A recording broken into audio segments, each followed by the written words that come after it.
L'Épître aux Éphésiens. Comment suivre Jésus dans les moments difficiles? Une étude sous la direction de John K. McVeigh est présentée dans L'aventure dans la parole avec Henrietta et Ronnie. avec la contribution musicale de Robert G. Nous sommes enchantés de vous souhaiter la bienvenue en vous accueillant sur votre chaîne pour les réflexions de cette semaine. Que Jésus-Christ, notre victoire, soit encore exalté. Que le Saint-Esprit, notre consolateur, soit élevé et nous instruise, nous conduise à la volonté de Père, alors que nous ouvrons ensemble l'épître de Paul aux Éphésiens au chapitre 4.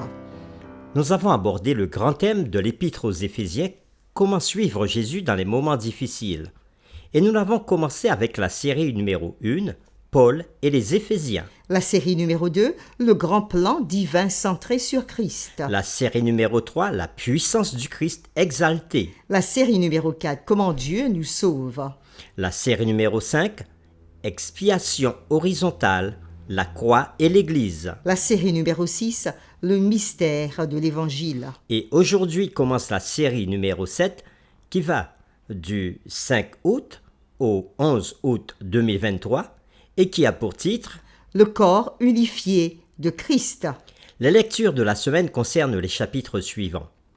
Éphésiens chapitre 4, les versets 1 à 16. Philippiens chapitre 2, le verset 3. Psaume 68, verset 18. Actes chapitre 2.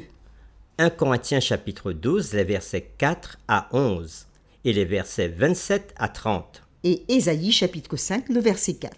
Le texte à mémoriser de cette semaine, que nous vous invitons à dire avec nous, se trouve dans Éphésiens chapitre 4, les versets 11 et 12. Et il a donné les uns comme apôtres, les autres comme prophètes, les autres comme évangélistes et les autres comme pasteurs et docteurs, pour le perfectionnement des saints en vue de l'œuvre du ministère et de l'édification du corps de Christ. Nous vous invitons à le redire avec nous dans Éphésiens chapitre 4, les versets 11 et 12. Et il a donné les uns comme apôtres, les autres comme prophètes, les autres comme évangélistes, les autres comme pasteurs et docteurs, pour le perfectionnement des saints en vue de l'œuvre du ministère et de l'édification du corps de Christ. L'une des fables d'Ésope, intitulée « Le ventre et les pieds », raconte ceci. Le ventre et les pieds se disputaient leur importance. Les pieds disaient qu'ils étaient tellement supérieurs en force qu'ils portaient même le ventre. À quoi celui-ci répondit ? Mais, mes amis, si je ne vous fournissais pas de nourriture, vous ne pourriez pas me porter. Toutefois, Paul utilisa le corps humain pour souligner un point spirituel.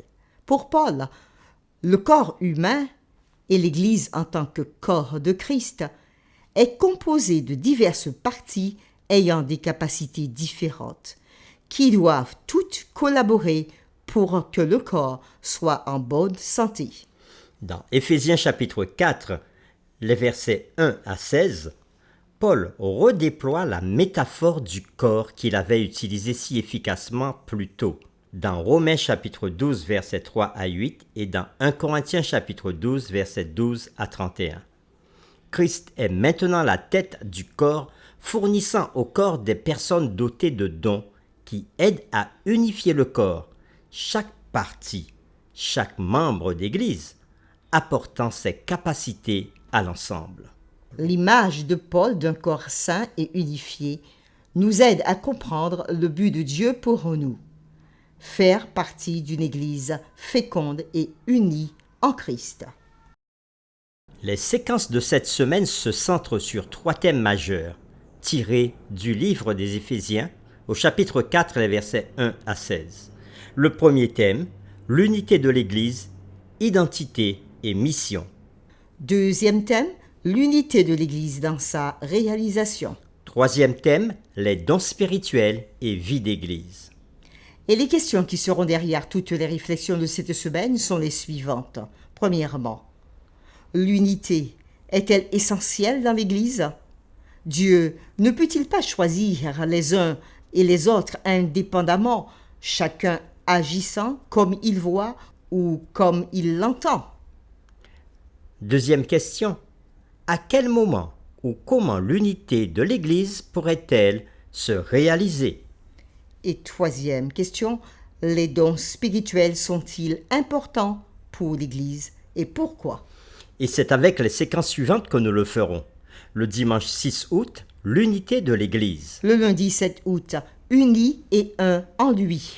Le mardi 8 août, le Christ exalté, pourvoyeur de dons. Le mercredi 9 août, les dons du Christ exalté. Le jeudi 10 août, croître en Christ.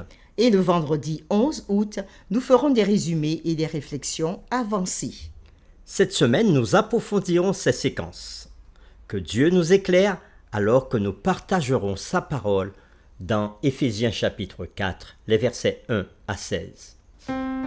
Nous vous invitons à prier ensemble avec nous. Notre Père qui es aux cieux, que ton nom soit sanctifié et élevé, car ta sagesse et ta grâce sont infinies et d'une grande richesse. Cette semaine encore, nous nous retrouvons autour de ta parole avec ton serviteur Paul.